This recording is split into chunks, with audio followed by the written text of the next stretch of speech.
Hello viewers, আপনারা সবাই কেমন আছেন? আশা করি সবাই ভালো আছেন। আমি মাসুদ এমটেক মাস্টার থেকে আপনাদেরকে জানাচ্ছি স্বাগতম। আজকে আমি একটা মাউস রিভিউ করব। আমরা যারা সবাই কম্পিউটার ইউজ করি সবারই মাউস প্রয়োজন হয়। তো এর ভিতরে বেস্ট মাউস কোনটা হয়? গেমিং মাউস প্রায় 10 থেকে 12,000 টাকার মতন হয় গেমিং মাউস, যেগুলো হাই কোয়ালিটির। তো আমরা ওই দিকে যাব না, আমরা লো কোয়ালিটির 1-1,500 টাকার ভিতরে একটা মাউস, প্রফেশনাল একটা ভাব থাকে ওইরকম একটা মাউস আজকে রিভিউ করব।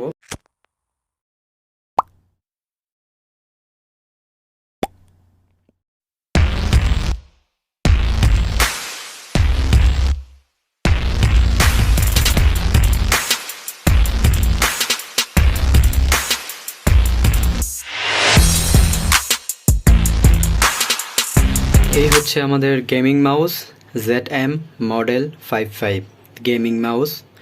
তো চলুন এটা আমরা আনবক্সিং করি এবং এটার ভিতরে কি কি আছে দেখব। তো এটার ডিটেলসগুলো একটু আমরা দেখে নেই। এটা ডিটেলসগুলো হচ্ছে গেমিং মাউস DPI 3200 এবং 7D powerful designing for gaming. Colour support করে 7, মানে 7টা কালার এটাতে সাপোর্ট করে।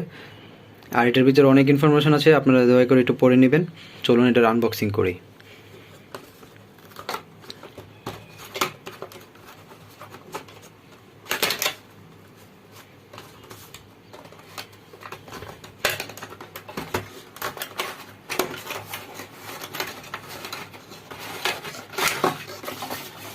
তো বক্সটা আমরা সাইডে রেখে দিচ্ছি। এই বিউটিফুল একটা ডিজাইনে মাউসটা আছে, এটা রিয়েলি অ্যামেজিং।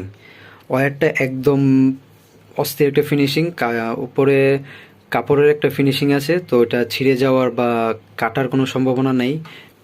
আপনারা দেখতে পাচ্ছেন এই হচ্ছে ওয়্যারটা।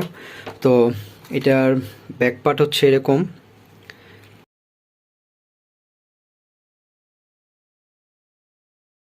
তো এই হচ্ছে মাউস। তো আমরা এখন কম্পিউটারে এটা কানেক্ট করব, তারপর আপনাদেরকে দেখাবো। কথা বলতে চাই সেটা হচ্ছে এখানে কোন বাটনে কি কি কাজ হয়। তো এই পাশে যে বাটনগুলো আছে এটা হচ্ছে ফ্রন্ট বাটন, এটা হচ্ছে ব্যাক বাটন। কিন্তু এটা শর্টকাট, এখানে ক্লিক করলেই অটোমেটিক আপনারা ব্যাগে চলে আসতে পারবেন। আবার যদি ফোল্ডারটা ঢুকতে চান তাহলে অটোমেটিক ফ্রন্ট বাটনে ক্লিক করলে অটোমেটিক আপনারা ঢুকতে পারবেন। তো এটার সুবিধা হচ্ছে এটা। আর এই দুটো হচ্ছিল, একটা হচ্ছিল লাইট চেঞ্জ করার জন্য, দুটোটাই লাইট চেঞ্জ করার জন্য, একটা আগে একটা পরে। আপনি যদি লাইটটা যেটা চান এটা দেখবেন। আর এখানে একটা ব্যাটারি ইন্ডিকেটার আছে, তো এটা দেখতে রাত্রের বেলা অনেকই অস্থির লাগে। তাই চলুন কম্পিউটারে কানেক্ট করি। তো এটা আমরা অলরেডি কম্পিউটারে কানেক্ট করে ফেলেছি। অলরেডি RGB লাইট চলে আসছে। এই হচ্ছে RGB লাইট। সবগুলো লাইট আপনাদেরকে দেখাচ্ছি, আমি ফিউচারগুলো দেখাবো কোনটা কি কাজ করে।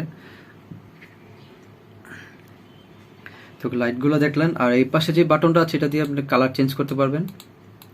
এই যে আমি ক্লিক করতেছি, কালার চেঞ্জ হচ্ছে, ব্যাক বাটনে কালার চেঞ্জ হচ্ছে, সামনে পরে।